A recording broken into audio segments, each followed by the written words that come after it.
우리 강단 말씀을 우리가 붙잡고 함께 언약의 여정을 한 주간 살아가고 있습니다. 오늘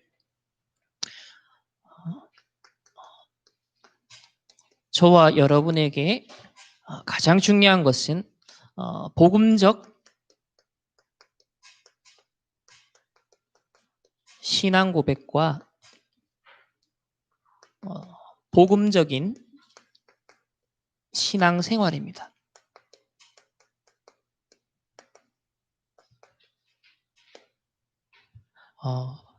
바른 신앙 고백, 바른 복음, 바른 신앙 생활에 계속 말씀이 선포되고 있는데, 그럼 무엇이 바르냐라고 했을 때 어떤 그런 가치 중립적인 바르다라는 표현보다는 복음적 신앙생활, 복음적 우리 신앙 고백, 이것이 우리 충만교회 우리 성도님들과 렘넌트들이 이번 남은 한 주간 집중하고 인도받아야 될 언약의 말씀입니다. 무엇이든지 우리가 첫 단추를 잘 끼우는 것이 정말 중요합니다. 첫 단추를 잘못 끼우면 다시 돌아가야 되죠. 다시 시작을 해야 됩니다. 그렇기 때문에 종교 생활과 신앙 생활도 천지차입니다. 우리가 그냥 많은 사람들이 교회를 갑니다. 주일날 교회도 가고 수요일날 금요일날 나름 신앙생활을 한다고 합니다. 그렇지만 정확한 복음을 모른다면 그들의 그 열심과 쏟아붓는 모든 그 노력들은 사실상 헛된 종교 생활에 불과하죠. 우리가 실컷 살았고 실컷 헌신했는데 이런 종교 생활이어서는 안 될 것입니다. 그래서 우리는 참된 신앙생활, 복음적 신앙생활을 해야겠는데 우리 신앙 고백에 따라서 신앙생활이 결정이 됩니다. 우리가 평상시 무엇을 생각하고 무엇을 마음에 품고 무엇을 입으로 내뱉느냐가 우리 운명이 되거든요. 결국 습관적으로 우리가 계속 나오는 말들이 있습니다. 습관적으로 무의식적으로 내뱉는 말들이 있거든요. 그게 내게 각인된 거예요, 사실은. 그래서 우리 마틴 루터가요, 무엇이 각인됐냐면, 오직 의인은 믿음으로 말미암아 사는구나. 중세 교회의 예틀을 벗어버리고 성경의 신앙 고백을 발견한 겁니다. 복음을 발견한 겁니다. 이 신앙 고백 위에 위대한 종교개혁의 역사가 일어났죠. 그러니까 우리가 어떤 것이 각인되느냐, 어떤 것이 올인되느냐, 어떤 것을 신앙 고백하느냐가 결국은 신앙 생활로, 우리의 삶의 결국 열매로 나타나게 되는 거죠.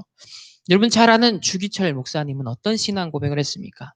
이 신사참배는 우상숭배다. 나는 결코 이 앞에 절할 수 없다 했습니다. 이 확고한 신앙 고백 앞에 우리 주기철 목사님은 순교자의 삶을 사셨죠. 그것이 한국 교회를 살렸습니다. 또 어떤 면에서는 우리나라보다 중국과 일본의 선교사님들이 훨씬 수십 년 앞서 들어갔습니다. 복음의 씨앗이 먼저 뿌려졌다라고 할 수 있습니다. 그럼에도 불구하고 순교자의 이 살아있는 신앙 고백, 그 신앙의 삶을 통하여서 이 한국 교회가 제2의 선교 대국이 되어지고 이 다락방 전도운동을 통해 성경적 복음운동, 렘넌트 운동이 무엇인지를 하나님이 지금 드러내시잖아요.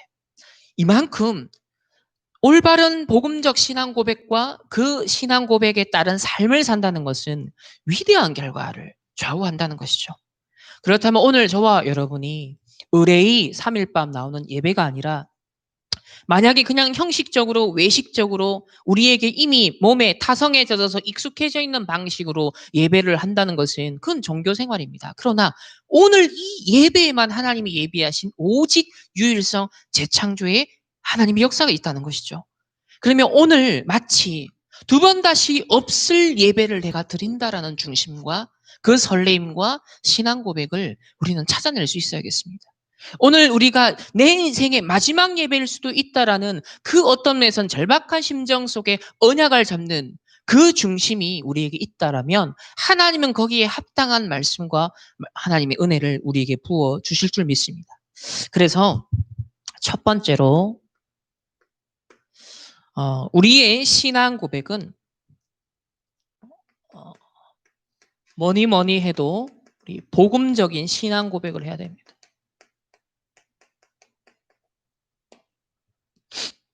우리 지난 토요일 날 랩런트들과 운문서를 갔었죠. 거기에서 주문을 외우는 그런 이제 비구니 스님이죠. 비구니들을 키우는 이제 일종의 이제 우리로 말하면 신학교입니다. 그 운문사에 승가 대학이 있는데 이 비구니를 양성하는데 전문적으로 막 수십 명이 다 옷을 노란색 옷을 입고 나란히 이렇게 걸어 들어가서 108배를 하면서 그때마다 외우는 주문이 있는 거예요. 그러니까 그들의 신앙 고백인 거예요. 108배를 하면서 그걸 반복적으로 계속하는 겁니다. 제가 그걸 보면서 참 주문도 집중하면 뭔가의 카타르시스가 있고 일시적인 치유도 있고 정화되는 것도 생겨나며 야 뭔가 있겠다. 그럼 이제 영적 세계로 깊이 들어가면 진짜 뭐 만나겠다. 그런 생각이 들었습니다. 우리는 그런 이제 종교적인 어떤 다른 영을 향하여서 하는 그런 우리의 신앙 고백이 아닌 살아계시고 지금도 역사하시는 인격적인 삼위일체 하나님을 믿고 저와 여러분은 신앙 고백을 해야 되겠죠. 그래서 세상에도 많은 지식이 있잖아요. 세상 지식의 성경은 뭐라고 그랬냐면 전도서 1장 18절에 보면 전도서 1장 18절입니다. 지혜가 많으면 번뇌가 많으니 지식을 더하는 자는 근심을 더하느니라 라고 말합니다. 지혜가 많으면 번뇌가 많고 지식을 더하는 자는 근심이 많다. 세상의 지식은 많은 발전도 가져오고 편리함과 유익함을 가져옵니다. 그러나 무엇을 벗어나지 못한다? 근심을 더한다. 근심을 더할 수밖에 없는 거예요. 여러분 지금 4차 산업혁명 시대에 발전되는 이 과학기술력 지식이라는 건 상상 초월 이상입니다. 정말 어마어마한 이 지식의 세계가 지금 펼쳐지거든요. 그런데 아이러니하죠. 더 많은 중독자, 더 많은 정신병자, 지금 이 4차 산업의 이 흐름을 감지하는 이 청년들과 대학생들은요, 엄청 불안에 떨고 있습니다. 도대체 내가 지금 무슨 선택을 해야 앞으로 5년, 10년을 보장받을지 알 수가 없는 거예요. 뭐 누군가 알려주질 않는 겁니다. 그러니까 지식은 기하급수적으로 팽창을 하는데 근심은 더해지는 거예요. 그 근원적으로 믿을 구석이 없는 사람들은요, 지금 대학 청년들은 정말 지금 심각한 상황입니다. 이번에 코로나19 때문에 집에 많이 머물게 됐죠, 학생들이. 지금 아이들 전부 다 게임 중독 받았잖아요. 앞으로 더 심해질 건데. 이게 또 우리나라에 게임을 산업화하겠다, 뭐 새로운 먹거리다 그러면서 나라에서 정책적으로 엄청 투자를 한단 말이죠. 법적으로도 이제 막 밀어준단 말이에요. 전에는 게임 중독이라는 표현을 쓸 수 있었는데 이제 게임 중독이라는 표현을 못 써요. 언론에서도 이걸 다루지도 않습니다. 심각하죠, 앞으로. 중독인데 중독이라 말할 수 없는 많은 게 발전하는데 근심을 더할 수밖에 없는 것이 세상의 지식의 한계라는 것이죠. 그런데 하나님의 진리의 말씀은 이사야 40장 8절에 보면 풀은 마르고 꽃은 시드나 우리 하나님의 말씀은 영원히 서리라 하라 그랬습니다. 하나님의 진리의 말씀은 영원한 말씀입니다. 이 세상의 지식은 일시적으로 유용할 뿐입니다. 그러나 반대 후유증이 굉장히 커요. 그러나 하나님의 진리의 말씀은 영원한 가치, 영원한 생명을 보장하는 유일한 것이죠.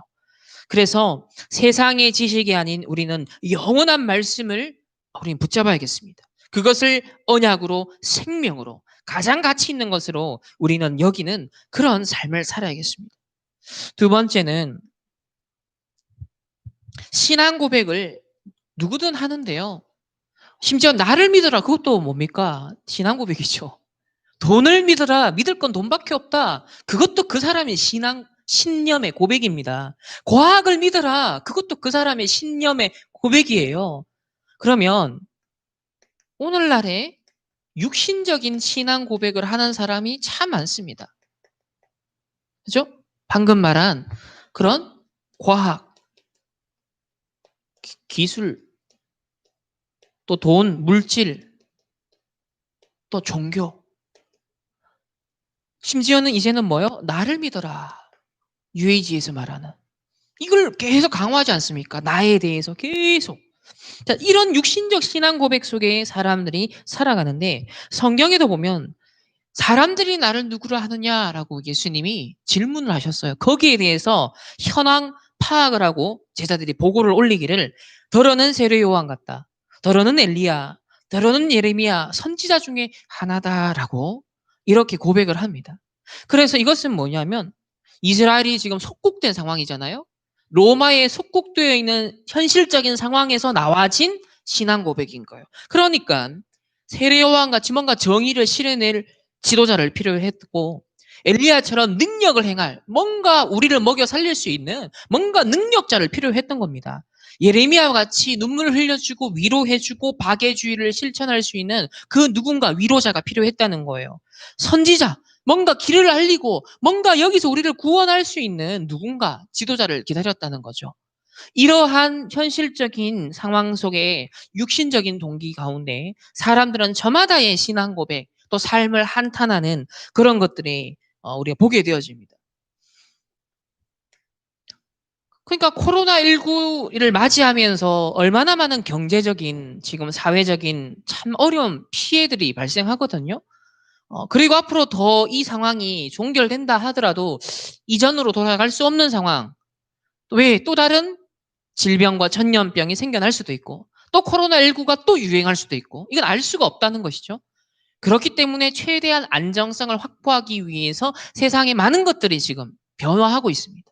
그러다 보니까 어찌하든지 사람들은 이 공포에서 두려움에서 염려에서 벗어나 보고자 나름대로 지금 몸부림을 치고 있거든요.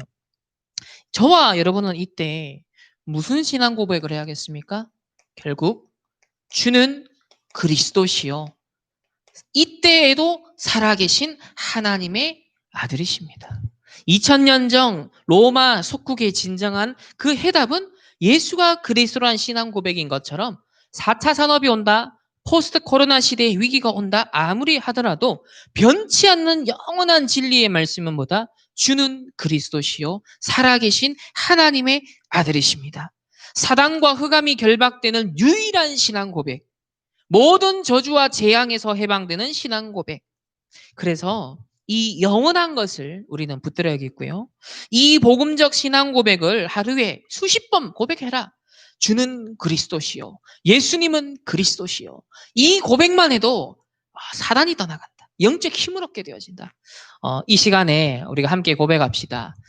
제가 예수는 하면 여러분은 그리스도요. 한번 고백합시다. 예수는 모든 문제 아멘. 이걸 혼자 있을 때 소리 내어서 하면 이게 굉장한 힘이 옵니다. 육신적인, 정신적인, 이 영적인 힘이 솟구치거든요. 그래서 우리 순간순간 이 예수는 그리스도라는 이 상황에도 참된 선지자요, 제사장이요, 왕되심을 우리가 믿음으로 고백하는 저와 여러분이 되어야겠습니다. 자, 두 번째는 이런 복음적 신앙 고백이 중요한데 조금 더 복음에 대한 이제 이해가 필요하겠죠. 오늘 특별히 갈라디아서 우리 알고 있는데요. 갈라디아서를 통해서 바울이 굉장히 강조하는 복음이 있습니다. 바울이 강조하는 복음. 그러면 바울이 강조하는 복음을 알기 위해서는 그것과 대비되는 다른 복음에 대해서 좀 살펴볼 필요가 있습니다. 지금 이 갈라디아 교회는 바울이 전한 복음을 통해 세워진 교회였는데 지금 다시 이 갈라디아 교회에 침투하고 있는 다른 복음이 있더라는 거예요. 그래서 그걸 책망하고 경고하면서 바울이 처음에 전한 올바른 복음을 상기시키는 겁니다. 이 복음에서 이탈하면 안 된다. 이 복음에 집중해야 된다는 것을 아주 강력하게 얘기를 하고 있는데 자, 갈라디아 1장을 한번 보시면 1장 6절에 이런 얘기가 나옵니다. 그리스도의 은혜로 너희를 부르신 이를 이같이 속히 떠나 다른 복음을 따르는 것을 내가 이상히 여기노라. 다른 복음. 7절에 이어서 보면 다른 복음은 없나니 다만 어떤 사람들이 너희를 교란하여 그리스도의 복음을 변하게 하려 함이라라고 합니다. 자, 이 다른 복음의 특징이 뭐냐면 너희를 교란한다 그랬습니다. 속입니다. 그러면서 참 복음을 변형시키고 변질시킨다는 거죠. 그래서 우리가 오직 그리스도라는 정확한 복음에 대한 본질을 놓치지 않고 누리는 것이 중요한 이유가 세상을 살아가다 보면 불신자들과 어울려 살아가다 보면 또 우리의 일상을 살아가다 보면 우리를 교란하는 환경과 문제와 사건과 상황들은 계속 생겨나는 거예요. 그래서 이번 주일날 하나님은 복음의 말씀을 주셨는데 이 복음의 말씀을 누리고 집중하고 힘을 얻고 이걸 놓쳐버리면 또 우리는 창세기 3장, 6장, 11장으로 돌아가요. 그래서 나도 모르는 사이에 다른 복음의 라인을 타고 있게 됩니다. 나도 모르는 사이에 변질된 복음의 흐름 속에 내가 있게 되는 것이죠. 육신의 복음에 머무는 거예요. 그래서 이 갈라디아 교회에 침투한 세력이 있는 것처럼 저와 여러분의 삶에도 침투하는 세력이 있다는 겁니다. 저와 여러분의 생각과 마음을 강탈하고 주신 언약의 여정을 확고히 확신 있게 살아가지 못하도록 우리를 뒤흔드는 교란 작전, 변질 작전이 일어난다는 것을 경계시키는 거예요. 그래서 우리가 질문해야 됩니다. 야, 우리 순간순간에도 다른 복음이 내 생각을 침투해 들어오는구나. 우리의 삶을 또 속이는 것이구나. 그때 뭘 해야 돼요? 예수 그리스도 이름으로 명하노니 이 다른 복음, 변질 복음, 교란 복음은 결박받고 떠나갈지어다. 결박해야 돼요. 그래서 이 육신적 신앙 고백에 자꾸 우리를 잡아둔 이 함정과 올무와 틀에 우리를 자꾸 가두게 만드니까요. 우리의 현실에 가두게 만들고 불신앙에 가두게 만들고 상처에 갇히게 만들어요. 이게 다른 복음에 사단이 속이는 포인트라는 것이죠. 그래서 8절에 보면 그러나 우리나 혹 하늘로부터 온 천사라도 우리가 너희에게 전한 올바른 이 복음 외에 다른 복음을 전하면 어떤 결과 일어난다? 저주. 그러니까 다른 복음에 빠지면 결과가 저주. 그리스도로 말미암아 우리를 보호하시는 정확한 복음 아래 있으면 하나님 주신 참된 보호막 속에 있으면 우리가 승리할 수밖에 없죠. 그런데 이 보호막을 이탈하고 자꾸 다른 복음, 세상의 관점, 불신자의 관점, 육신의 관점, 환경의 관점 여기 휘둘리면 당할 수 없는데 자꾸 저주의 이 길을 가게 된다는 겁니다. 그래서 갈라디아 2장 12절에 보면 조금 더 구체적인 내용이 나옵니다. 2장 12절을 보시면 야고보에게서 온 어떤 이들이 이르기 전에 게바가 베드로죠. 베드로가 이방인과 함께 먹다가 그들이 오매. 지금 예루살렘에서 지금 유대인들이 온 겁니다. 이 사람들이 오니까 그가 할례자들을 두려워하여 떠나 물러갑니다. 그러니까 할례자들이라는 건 뭐냐면 이 지금 기독교로 개종을 했는데 여전히 유대인의 사고방식, 세계관, 가치관, 전통 이 얽매여 있는 사람인 거예요. 이게 다시 말하면 뭐예요? 세상의 창세기 3장, 6장, 11장의 가치관, 세계관을 갖고 있는 거예요. 우리 가정과 가문의 영적 문제의 각인풀이 제시를 내가 여전히 갖고 있는 거예요. 불신자식으로 살아가는 삶의 경험과 기준과 노하우를 우리는 닮아가는 거예요. 그러니까 랩넌트의 학업, 여러분의 비즈니스 현장, 우리의 삶의 일상에서도 복음 중심 아니라 세상에서 습득된 것들이 가지고 지금 살아간다는 거예요. 그 할례자라는 의미가. 그래서 이 할례자가 오니까요. 베드로가 뭐예요? 두려워 슬슬 눈치 보다가 피하는 거예요.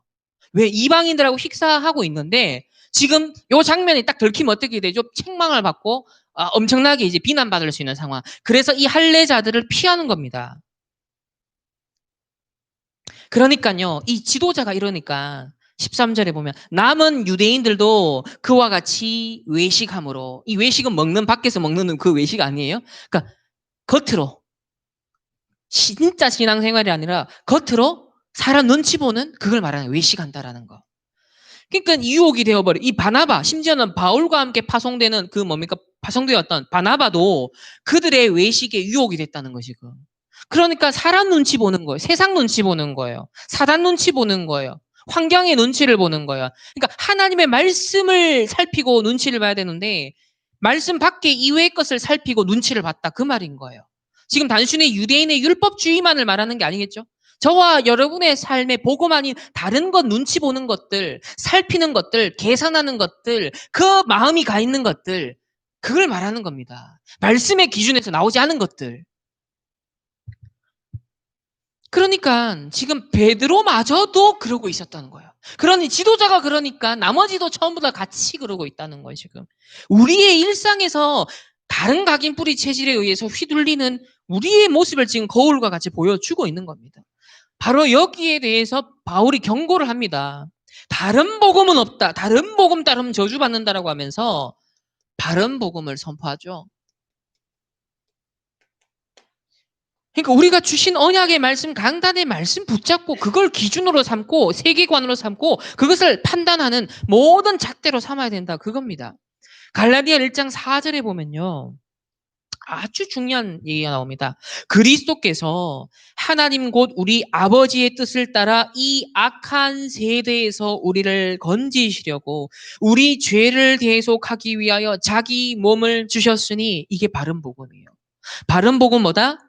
이 악한 세대에서 우리를 건지시려고 우리 죄를 대속하기 위하여서 예수님이 십자가에서 자기 몸을 주셨다. 이게 바른 복음이에요. 그러면 이 헬라어로 이 악한 세대라는 의미가 뭐냐면요. 죄와 사단의 지배 아래에 있는 아담 이후의 모든 그 창세기 3장 아래에 있는 인간의 상태를 나타냅니다. 이 악한 세대. 더 자세히 풀면 그리스도 밖에 있는 사람들은요. 죄와 타락과 저주와 죽음에 의해 결정된 질서에 속해 있는 사람들이란 거예요. 죽음에 의해서 저주와 타락과 죄에 의해 결정된 운명 아래 있다라는 거예요.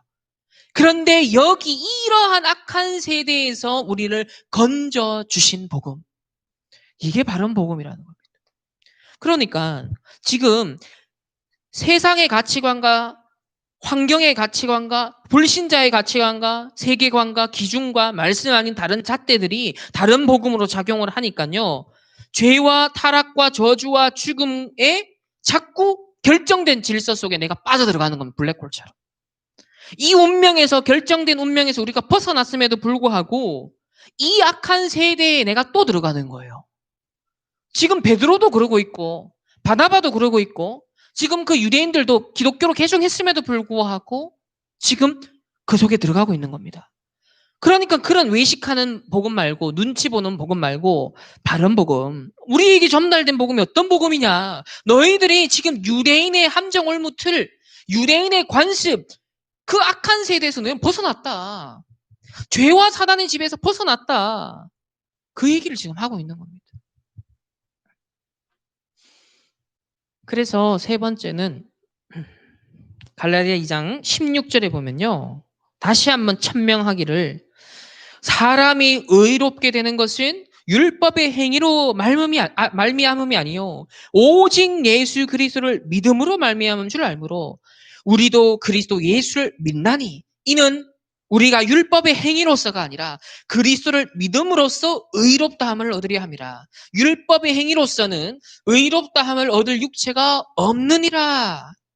여러분, 지금 이거 율법만을 지칭하는 게 아닙니다. 우리가 삶의 다른 구원의 방편을 구하는 것이 무엇입니까? 그게 돈일 수도 있고요. 인맥일 수도 있고요. 과학, 기술, 지식일 수도 있거든요. 그걸로 우리는 살 줄 압니다. 그걸 잘 확보하면 내가 안전할 줄 알아요. 그게 마치 오늘 지금 율법의 행위로서 의롭다함을 얻을 육체가 없다라고 말하는 것과 마찬가지예요. 우리가 다른 복음 아닌 하나님 아닌 다른 걸 의지하고 의존하고 힘을 덧입으려고 방책을 세우는 그 모든 것이 나를 거기서부터 빠져나오게 구원의 길이 되지 못한다라는 것을 경고하고 있는 겁니다. 우리의 삶의 방편은 무엇입니까? 우리의 삶에 의지해야 될 기준은 무엇입니까? 그걸 지금 말하고 있는 겁니다. 그래서 오직 그리스도. 그리고 오직 믿음. 이 그리스도를 믿는 믿음. 이걸 우리가 붙잡아야 됩니다. 마틴 루터가 1517년에 로마서 1장 17절에 사람이 의롭게 되는 것. 의인은 믿음으로 산다.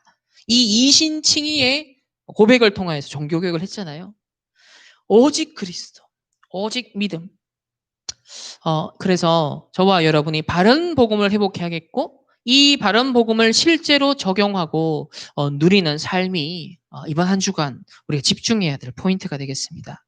그러니까 베드로마저도 사실은 이 예루살렘으로부터 온 율법주의자들, 이 할례자들이라고 흔히 일컬어지는 다른 각인 뿌리 체질 가진 사람의 눈치를 봤다는 거죠.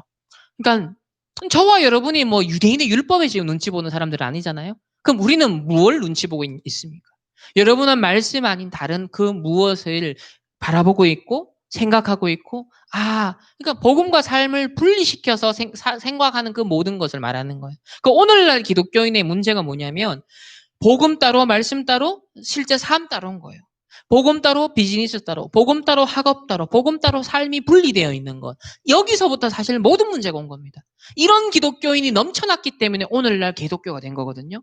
실제 복음의 내 삶의 현장에서 학업의 현장에서 비즈니스의 현장에서 복음이 복음되게 하는 믿음의 삶을 살아야만 그 빛이 현장에 전달되어지고 그런 개개인이 크리스천 정말 비즈니스 사람들이 크리스천 증인들이 정치, 경제, 사회, 문화에서 가득 찰 때 그 사람들이 현장에 10%만 돼도 현장의 문화가 바뀌거든요.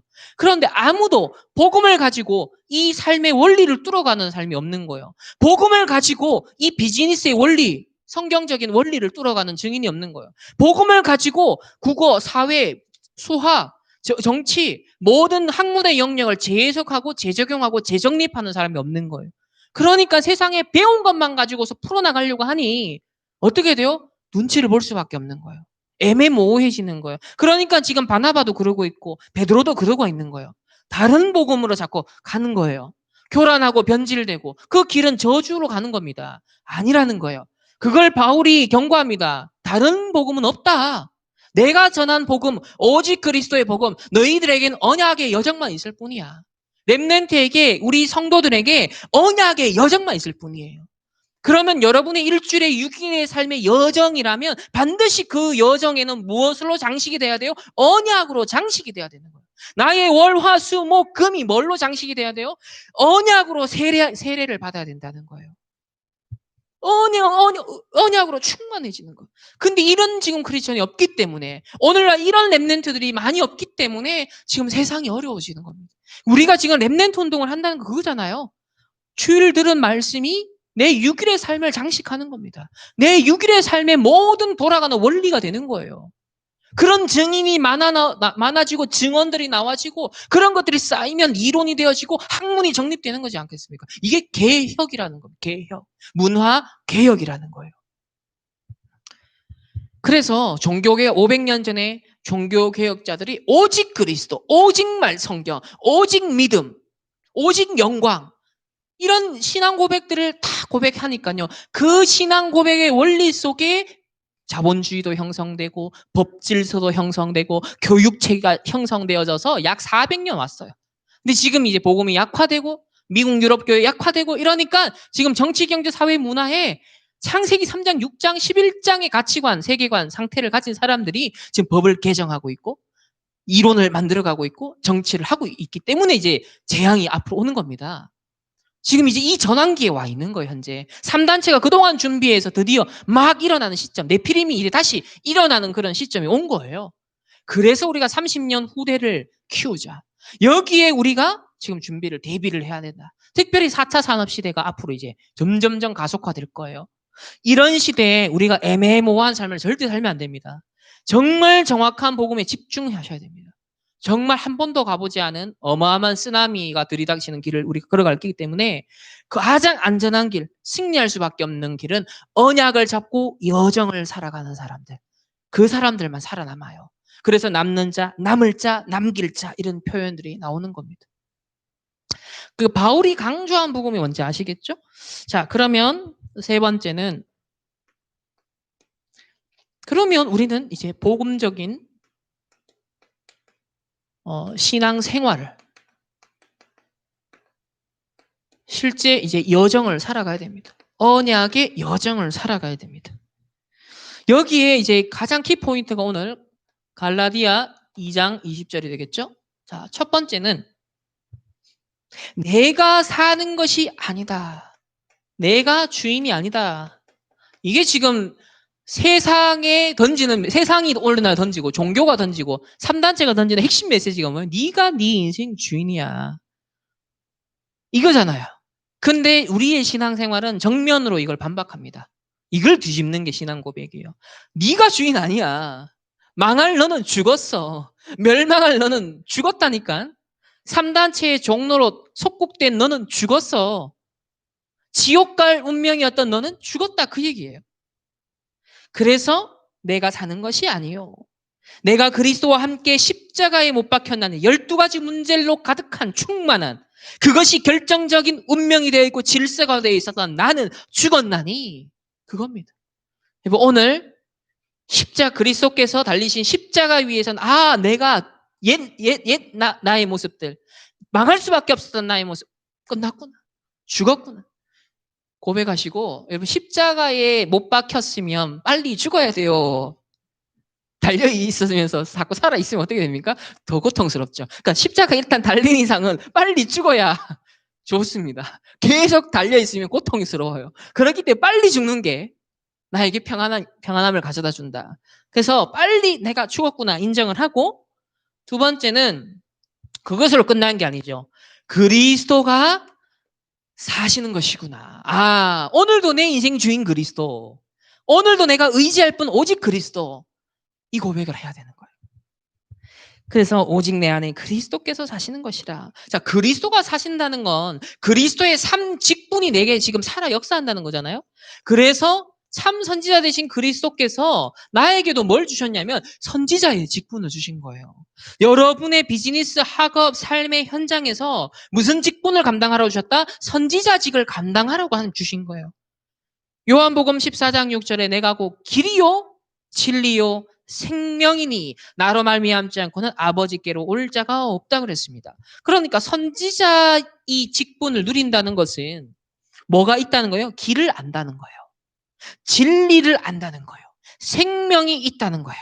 그리고 아버지가 있다는 거예요. 내가 믿을 구석이 있다는 겁니다. 언제든지 나를 품어주시고 안아주시는 그 아버지가 있다는 거예요. 지금 4차 산업의 정말 흑암운동 공허, 앞으로 심각한 중독, 설계된 중독, 구조적인 중독 속에 빠질 수밖에 없는데 우리는 믿을 구석이 있고 의지할 분이 있고 그리고 길을 알려주시고 진리가 무엇인지 빛을 비춰주시고 영원한 생명을 우리에게 심어주셨다는 것. 이게 지금 선지자의 축복을 누리는 겁니다. 이걸 학업에서도 누리고 여러분의 비즈니스 현장에서도 여러분 인간관계 속에서도 여러분 가정과 가문에서도 이 선지자직을 누려야 되는 거예요. 교회 안에서도 결국 이 선지자직을 누린다는 것이 오늘날 유 목사님이 지금 인턴십은 뭐예요? 미리 경험해보고 미리 미래를 알려주는 거잖아요. 그 현장에 대해서 미리 알려주는 역할을 하는 거예요, 전문인들이. 그래서 선지자직에서 이게 다 나온 겁니다. 인턴십 팀이라는 게. 그러면 이 인턴십이 뭐 전문 지식만을 인턴십 해주는 게 아니라 뭐 4차 산업 시대의 미래를 이런 것만 인턴십이 아니라 여러분의 인생 여정 속에 복음 없이 내가 주인 된 산 인생이 이런 실패를 살 수밖에 없었어. 다른 복음 따라가면 이런 저주를 당할 수밖에 없었어라고 랩런트에게 인턴십을 해주는 것도 엄청난 발판이에요. 그러니까 내가 엄청난 응답을 받아서 간증하는 것만이 이게 다가 아니라 내가 복음 밖에서 실패할 수밖에 없었던 걸 간증하는 거예요. 그러면 랩런트들로 하여금 그렇구나. 복음 없이 정말 이래 가다가 큰일 나겠구나. 이런 걸 깨닫게 만드는 것도 엄청난 인턴십이거든요. 그러니까 우리 교회의 중직자들이 앞으로 인턴십 팀이 된다 했을 때 전문적인 어떤 현장과 시대 흐름을 알려주는 것 포함되지만 내 인생을 통하여서 복음 없이 이래 실패할 수밖에 없는 걸 발판으로 만들어주는 것도 엄청난 인턴십이라는 거죠. 두 번째는 제사장. 우리에게 주신 축복이 제사장의 축복입니다. 이 로마서 8장 이전에 그리스도 예수 안에 있는 생명의 성령의 법이 죄와 사망의 법에서 너를 해방했다 그랬습니다. 그러니까 지금 우리가 제사장직을 감당하게 된다는 것은 생명의 성령의 법의 테두리 안에 우리가 있다는 얘기고 죄와 사망의 법에서 자유롭게 된 사람이라는 거죠. 그래서 현장을 보면 전부 다 어디에 묶여 있죠 지금? 죄와 사망의 테두리 안에 묶여 있는 거예요 지금. 전부 다 이 창세기 3장, 6장, 11장의 함정올무 틀에 묶여 있다는 거예요. 여기서 끊어주고 해방시켜줄 수 있는 사람이 우리라는 겁니다. 이런 제사장직을 감당할 수 있다. 그러니까 이 제사장직이 결국은 일종의 이제 헌신팀이고 또 인생 포럼이라 그랬죠.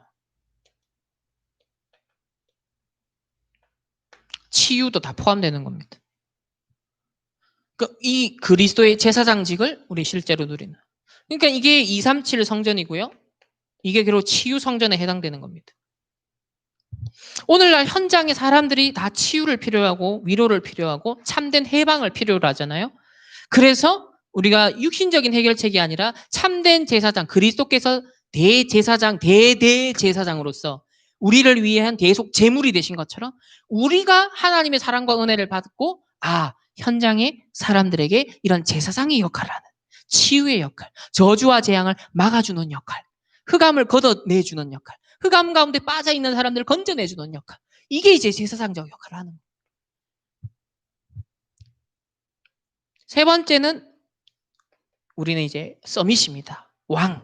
왕적인 신분. 요한일서 3장 8절에 죄를 짓는 자는 마귀에게 속하나니 마귀는 처음부터 범죄함이라 하나님의 아들이 나타나신 것은 마귀의 일을 멸하려 하심이라. 아멘. 지금도 마귀의 일이 현재 진행 중이지 않습니까? 크게 3단체. 오늘날 많은 육신적인 문명, 문화, 중독 가져다 주면서 마귀의 일이 점점점 오늘날 지금 코로나19 때문에 예배를 놓쳐버리고 영적으로 점점 무기력에 빠져버리고 너무 더 미디어에 중독되면서 심지어 어른들도 그래요. 그러니까 예배를 회복 못하는 사람들이 많대요. 저희 교회는 그래도 거의 드문데요. 지금 다른 우리 교회, 다락방 교회도 제가 교육자 얘기 들어보니까 상당수가 심지어 권사님들도 너무 이제 익숙해져 버려가지고 예배의 마음을 떠나버리는, 예배를 회복 못하는 이런 상황들이 지금 생기는 거예요. 굉장히 심각하대요.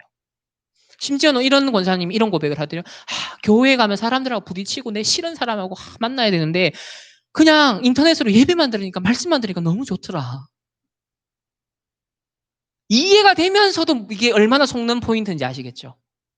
이렇다는 거예요, 지금. 그러니까 이런 빈틈이 생겨난다는 거, 다른 복음이 들어온다는 거예요. 내 중심이 된, 내가 주인 된, 그거 뭐예요? 상처가 주인 된 거죠. 여러분, 그리스도가 왕이 되셔야 됩니다. 우리 인생의 참된 주인은 오직 그리스도. 사단의 일을, 마귀의 일을 지금 이런 마귀의 일이 펼쳐지고 있어요, 현재. 언약의 백성이 예배를 놓쳐버리면 그게 마귀의 일이잖아요. 렘넌트가 이 시대 언약을 놓쳐버리면 그게 마귀의 일이잖아요.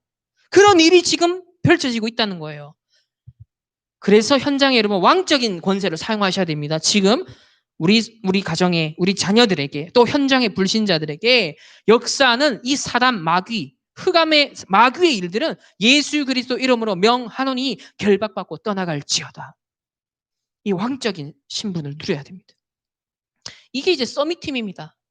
오늘날 3단체 세상의 서밋 다 됐잖아요. 사타산업도 이들에게 다 빼앗겼잖아요. 그래서 서밋팀, 이걸 위해서 우리가 이제 서밋 키우는 성전을 해야 된다. 지금 이게 다 그리스도의 삼중직에서 이 세 가지 성전도 나오고 세 가지 최근에 나온 이 팀들에 대한 메시지도 나오고 있는 거예요. 이거 지금 연결을 못 시키고 있더라고요. 대다수들이. 심지어 우리 목회자, 우리 신학생들도 이걸 몰라요. 그래서 지금 이 그리스도의 삼중직 속에서 세 가지 팀과 이 세 가지 성전, 우리 교회도 뭔가 선교 복지 문화센터가 이미 주신 언약이었는데 이거 그대로입니다. 그리고 선교적 기업, 사회적 기업, 문화적 기업, 이거 그대로예요. 그러니까 이게 다 연속성 있는 그리스도의 삼중직 속에서 나오고 있는 겁니다. 이게 기도가 점점점 확장되고 개발되고 있는 과정이라는 거죠. 그러니까 이렇게 우리 전도자께서는 그리스도 하나 누리니까 모든 것 다 있다. 그 말이 이거예요. 그리스도 하나 누리니까 이 안에 모든 것들이 다 파생되어서 나오는 겁니다. 이게 원리예요. 그러니까 여러분의 인생도 이래 살아야 돼요. 그리스도의 삼중직을 가지고서 모든 걸 대비하는 거, 준비하는 겁니다. 내 인생에 대해서도. 세 번째는 그래서 어떻게 삶을 사냐면 갈라디아 2장 20절 후반부에 이제 내가 육체 가운데 사는 것은 나를 사랑하사 나를 위하여 자기 자신을 버리신 하나님의 아들을 믿는 믿음 안에서 사는 것이라. 아멘. 믿음 안에서 사는 삶. 어떤 믿음? 이 선지자 제사장 왕 대신 그리스도를 믿는 믿음. 다른 복음이 아닌 참된 복음. 이게 신앙생활이죠. 그래서 결론입니다. 복음적인 우리는 누림이 필요합니다. 누림의 종류도 뭐 여러 가지겠죠. 우리는 복음적 누림이 되어야겠습니다. 복음적 누림이라 했을 때 이번 주 주신 강단 말씀에서 제가 이렇게 묵상하는 중에 잡힌 것은 마태복음 6장 31절부터 우리 34절 말씀을 한번 찾아보겠습니다. 마태복음 6장 31절에서 34절까지의 말씀.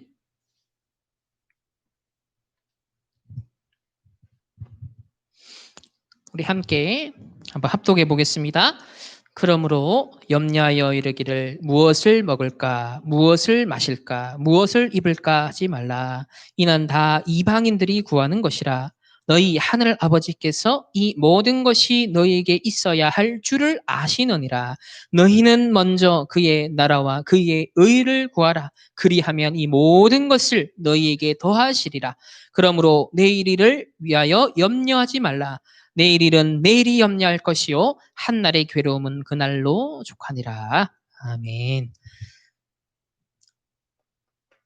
우리에게 주신 복음은 충분하고 완전하고 모든 것입니다. 그래서 그는 그의 나라와 그의 의를 구하라. 결국은 복음과 전도와 선교. 여기에 진짜 방향 맞추고 내가 이걸 위해서 산다.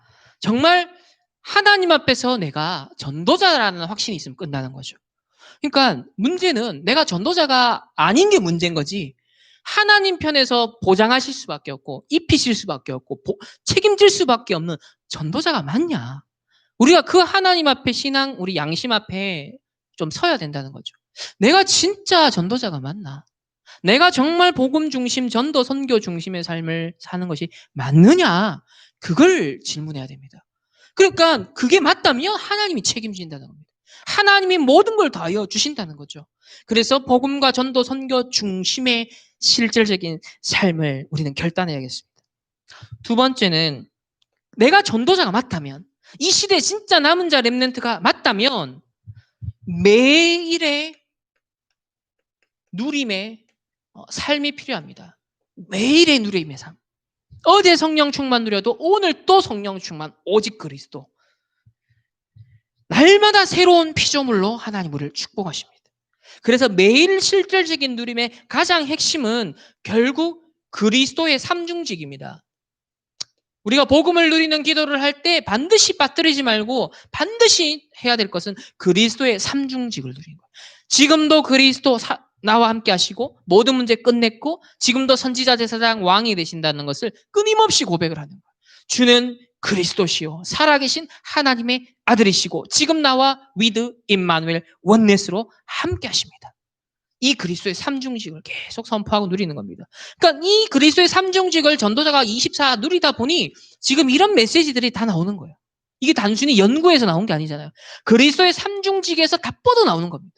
모든 아이디어도. 그러니까 이게 크리스천의 삶의 원리라는 거예요. 그러니까 저도 지금 앞으로 사역이라든지 모든 연구의 방향이라든지 모든 교회 그리고 RTS 이 모든 걸 지금 하나 포인트가 그리스도의 삼중직을 가지고서 모든 것을 앞으로 뻗어나가고 묵상해야겠다. 그 안에서 모든 걸 정리해봐야겠다. 이 생각을 했어요. 그러니까 지금 복음 밖에서 선지자, 제사장, 왕의 역할을 누가 하고 있냐면 대표적으로 이 유대인들이 선구자적인 역할을 하고 있거든요. 뭐 개발하고 뭐 처음 시초를 보면 사상과 뭐 과학기술, 문화 전부 다 유대인이 선점했잖아요. 이게 선지자적인 역할. 제사장적인 역할은 거의 뭐 사회적 역할. 누가 해요? 프리메이슨들. 사회적 기업 만들고 봉사단체 만들고 막 위로하는 사각지대 막 찾아가 도와주고 이 전부 다 이 제사장 역할을 하고 있는 거예요. 왕의 역할 누가 해요 지금? 전부 다 흑암문화 유이지가 만들어서 내가 신이다. 내가 왕이다. 내가 주인이다. 이런 사상 심고 있잖아요 지금. 그러니까 선지자, 제사장, 왕을 하나님의 형상 가진 자들이 당당하게 회복하고 탁 도전하고 누려야 되는데 이거 지금 아직 회복 못하고 있으니까 3단체가 이걸 시대에 지금 영향을 주고 있는 겁니다. 이 저주재앙을 이제 고리를 끊는 그게 우리 다락방 전도운동이 시작된 이유입니다. 여기서 렘넌트 운동을 하면 시작한 이유가 이 고리를 끊고 원래의 질서를 되찾겠다는 거예요. 하나님 자녀들이 왕 같은 제사장이요 이 빛을 발할 자들로 하나님 원래 축복하신 자들의 신분 권세, 영적 배경, 이거 회복한 자들을 만들겠다는 겁니다. 그래서 두 번째로 우리에게 주신 게 뭐냐면 하나님의 자녀의 신분과 권세 7가지 주셨습니다. 성령께서 하나님 자녀가 됐죠. 성령의 내주 인도 누릴 수 있죠. 기도하면 응답받을 수, 성령 충만 누릴 수 있죠. 이게 왜 필요합니까? 이런 신분을 주시고 권세, 흑암결박, 천사동원, 천국 시민, 세계보고마, 이 권세가 왜 필요하죠? 이 어마어마한 흑암단체들, 사단이, 우상단체들이 다 장악했잖아요. 이걸 꺾을 수 있는, 우리 가정과 가문의 흑암을 꺾어낼 수 있는, 우리의 모든 상처를 극복할 수 있는, 시대의 모든 틀린 사상과 문화를 이겨낼 수 있는, 중독에서 벗어날 수 있는, 이게 뭐요? 신분과 권세, 이 누림을 통해서 나오고. 그리고 세 번째는 하늘의 보좌의 배경, 하늘 보좌의 배경. 이 굉장히 중요하죠. 하나님의 말씀 심부름, 하나님의 뜻을 이루는 천군, 천사. 흑암이 결박되는 곳에 성령께서 역사하신 하늘 보좌의 배경. 이게 제가 이 지금에 갈수록 이제 이런 부분에 사실적으로 좀 부딪혀오는데요. 4차 산업과 3단체 현장을 이제 보고 나니까 이게 메시지로 부딪혀와요. 아, 이거 말고는 답이 없구나. 정말 하늘 배경 움직이는 것 말고는 답이 없고 그것만 이기는 길이겠다 싶어요. 그래서 여기에 어떠한지 앞으로 승부를 거는 것이 이제 신의 한 수가 되는 거죠. 이 하늘 보좌의 배경이 보여야 됩니다. 말씀 성취가 눈에 보이고 기도 응답이 눈에 보이고 전도의 역사가 눈에 보인다. 사단의 역사가 눈에 보이고 하나님의 역사가 눈에 보이고 이런 것들이 실제로 이제 보이면 네 번째는 그래서 우리에게 약속하신 것이 성령 충만 그리고 오력을 약속하셨습니다. 성령 충만과 오력. 그리고 62가지의 삶도 있고 복음 누리는 기도 10가지가 있지만 특별히 이 네 가지는 여러분들의 일심전심 지속으로 매일 순간순간 누리시면서 복음적 신앙 고백 속에 복음적 신앙 생활에 증인되셔서 다른 복음, 틀린 복음, 왜곡시키고 있는 그런 복음은 아니라 진짜 바울이 선포한 올바른 복음의 확신 속에 승리하시는 남은 한 주간 되시기를 예수님의 이름으로 축원합니다. 기도하겠습니다. 주님 감사합니다. 복음적 신앙 고백, 복음적 신앙 생활의 증인되게 하여 주옵소서. 우리의 신앙 고백, 날마다 예수가 그리스도요 모든 문제 해결자 되심을 순간순간 고백하며 이 신앙 고백 위에 나의 모든 한 주간의 삶이 진행되어지게 하여 주옵소서. 우리 성도들이 흩어진 모든 삶과 생업과 렘넌트의 학업의 모든 일상의 현장 속에 하나님, 정말 하나님의 나라 임하며 위드 임마누엘 원네스 누리게 하여 주옵시고 우리에게 주신 복음을 깊이 누리며 하늘 배경을 깊이 누리며 신분과 권세를 누리고 성령 충만과 오력을 누리는 하나님의 사람들로 축복하여 주옵소서. 코로나19에 하나님 전 세계에 지금 저주 재앙이 끊임없이 들이닥칩니다.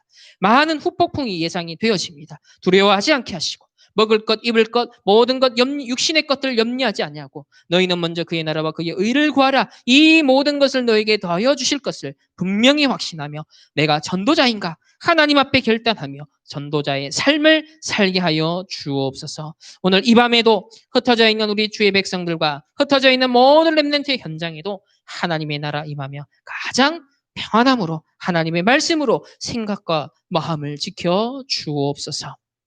지금은 우리 주 예수 그리스도의 은혜와 하나님의 무한한 사랑하심과 성령 하나님의 내주 인도 역사하심이 복음적 신앙 고백을 하고 복음적 신앙 생활의 증인되기를 소원하는 모든 주의 백성들 개인과 그 만남과 가정과 하는 업과 하는 모든 현장 위에 지금부터 영원까지 항상 함께 있을지어다. 아멘.